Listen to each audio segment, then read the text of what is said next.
In this guide, I will be showing you guys how to fix CapCut not opening or crashing on iPhone. The very first thing you want to do is check for the updates. So launch your App Store, search for the app CapCut. After app appears, if you find the option update, click on it and update the app to its latest version. Next thing you want to do is check the server status. For that, launch your preferred browser, navigate to the website like Town Detector, then search for the app CapCut. If you found out any outages, you will need to wait until the problem will be resolved from the end. Next thing you want to do is completely delete CapCut from your device and reinstall it. Press and hold on the CapCut app, click on remove, click on delete and confirm it.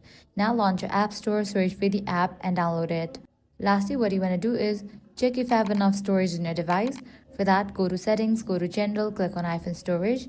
Likewise, give a first restart to your device. And that's it. With these steps, you'll be good to go. Your problem will be resolved. Your CapCut should work. If this guide was helpful, do not forget to like, share and subscribe.